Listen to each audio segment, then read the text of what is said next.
어른이 되면 알게 됩니다.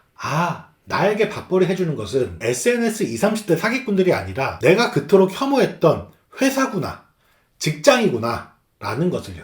요즘 인스타그램이나 스레드를 켜면 이런 사람들이 넘쳐납니다. 20대 후반에서 30대 초중반에 번듯한 직장을 때려치우고 해외나 제주도에서 노트북 하나만으로 돈을 번다는 디지털 노마드. 그들은 세상 친절한 말투로 우리에게 속삭입니다.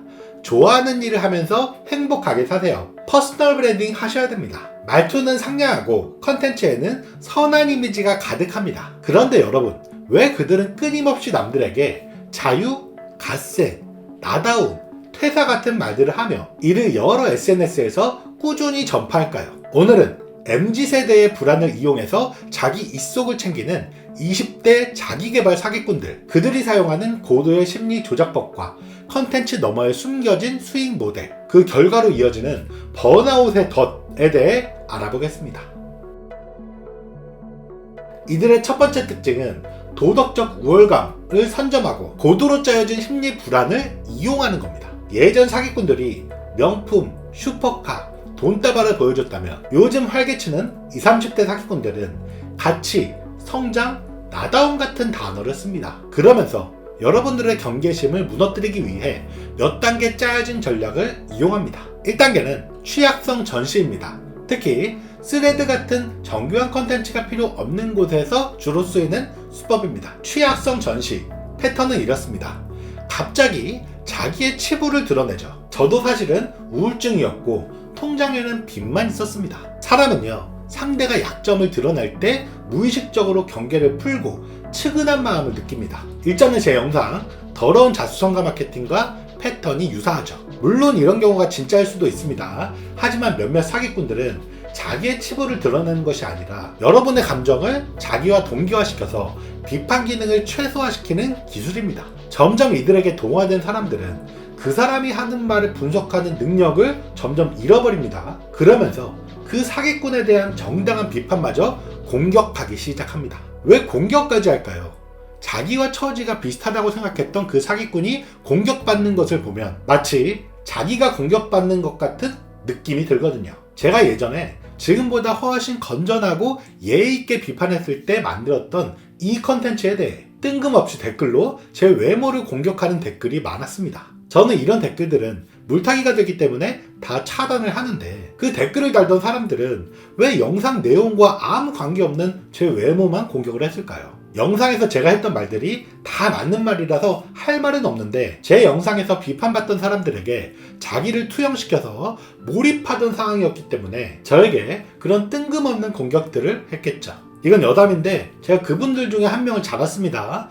고소하려고 한 게 아니라 왜 그런 댓글을 달까 해서 궁금해서 찾아봤더니 역시나 그 영상 주인공의 광신도더라고요. 죄송하다고 해서 그냥 넘어갔습니다. 아무튼 사기꾼들, 특히 일부 20, 30대 사기꾼들은 나도 그랬다, 나도 너와 똑같은 회사원 나부랭이었다 같은 동질감으로 시작해서 사람들의 경계심을 허물고 아주 자연스럽게 다음 단계로 넘어갑니다. 2단계입니다. 우리 대 그들 프레임. 그들에게 당하는 노예의 삶을 살 것인가, 자유로운 1%의 삶을 살 것인가. 사기꾼들, 요즘 젊은 층이 기성세대에 갖는 반발심을 마케팅 도구로서 아주 영리하게 이용합니다. 요즘 영포티라고 하죠. 어려 보이려고 노력하는 40대 꼰대 같은 뜻으로 이 영포티가 좀 어린 층에게는 부정적인 의미로 많이 사용된다고 합니다. 예를 들어서 상대하기 싫다, 징그럽다 같은 뉘앙스로 말이죠. 사실 저는 개인적으로 어린 친구들이 그렇게 부르든 혐오를 하든 크게 신경은 안 씁니다. 제 친구들 만날 때도 서로 영포티라고 부르면서 장난치거든요. 근데 어린 친구들이 왜 그럴까요? 사실 우리도 어렸을 때는 기성세대에 대한 그런 반발심이 있었죠. 기본적으로 이런 것들이 있는데 세상의 변화가 빨라지면 더 빨라질수록 세대 간의 격차가 넓어지면 더 넓어질수록 이런 것들은 훨씬 심해집니다. 소통이 아예 안 된다고 생각하면 혐오하는 감정도 생길 수 있습니다. 중요한 건 SNS에서 활동하는 일부 20, 30대 사기꾼들이 이런 심리를 이용해서 직장 생활을 감옥으로 칭하고 이들에 대한 유일한 탈출구를 자신의 방식으로 몰아간다는 것입니다. 이런 해방, 퇴사, 탈출해야 한다 같은 개념들이 디지털 노마드의 꿈과 섞이면서 결국 나도 저런 성공한 사람 무리에 속하지 않으면 패배자로 남겠다 같은 심리적 불안감을 심습니다. 회사와 가정에서 떨어져서 때마침 부족했던 소속감을 자극하는 거죠. 저도 그랬고 많은 분들이 그러셨을 거예요. 어릴 때는 같이 노는 게 좋고 나와 생각이 잘 맞는 사람끼리 있어서 행복하다는 느낌이 들지만 좀 어른이 되면 알게 됩니다. 나에게 밥벌이 해주는 것은 SNS 20, 30대 사기꾼들이 아니라 내가 그토록 혐오했던 회사구나, 직장이구나 라는 것을요. 우리들 그들 프레임 다음 3단계는요. 행복한 디지털 노마드 연출입니다.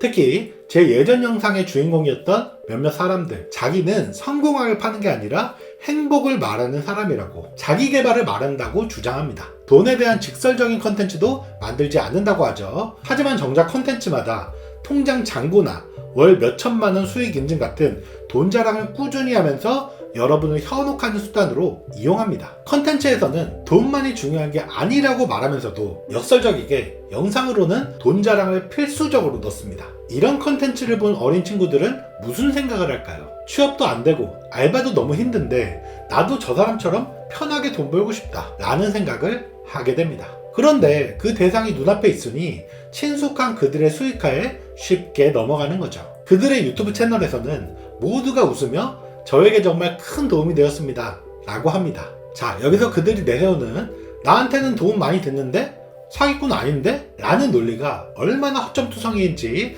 하나씩 파헤쳐 보겠습니다. 사람은요, 가격이 비싼 강의나 서비스를 구매할수록 이 강의가 쓰레기였다고 인정하기 힘들어 합니다. 그것을 인정하는 순간 자기의 선택이 돈만 달린 멍청한 선택이었다는 것을 증명하는 셈이니까요. 자기 머릿속에는 자체적으로 나한테 분명히 도움이 되었을 거야 라는 명분을 찾게 되고 이 명분들이 하나둘씩 생각나면 자기의 소비 결정을 자체 정당화합니다. 또 이런 것도 있어요. 블로그 글 같은 거 보면 마인드셋에 도움이 되었다고 해요. 아니, 성공하는 법, 수익화하는 법을 가르치는 거라면 구체적인 전략이나 기술 등을 배우려고 듣는 건데 리뷰에는 정말 뜬금없이 저는 가난한 마인드였는데 부자 마인드로 바뀌었습니다. 이런 뜬구름 잡는 마인드 얘기만 하면서 좋은 강의라는 이유를 늘어놓습니다. 이런 리뷰는 냉정하게 말씀드리면 교육보다는 종교 활동에 가깝습니다. 이 외에도 강사가 자신의 고통을 알아주는 듯한 이야기를 하면 내가 성장하고 있다 라는 착각으로 오해하기도 하는 등 단순히 나는 도움 많이 받았는데 같은 추상적인 한마디는 사기꾼들의 배를 불려줄 홍보 문구로 이용될 뿐이라는 거죠. 결국 자신은 행복해 보이는 디지털 노마드, 그들처럼 되는 게 아니라 그들 노마드의 생활비를 보태주는 수단으로 전락합니다. 그들이 보여주는 취약성 전시, 우리 대 그들 갈등 조장, 행복한 디지털 노마드 연출은 모두 팔기 위해 설계된 연극이라는 사실을 잊지 않으셨으면 합니다. 다음 주에 이들이 쓰는 수법을 통해 당신을 번아웃으로 몰아가는 방법에 대해 말씀드리겠습니다.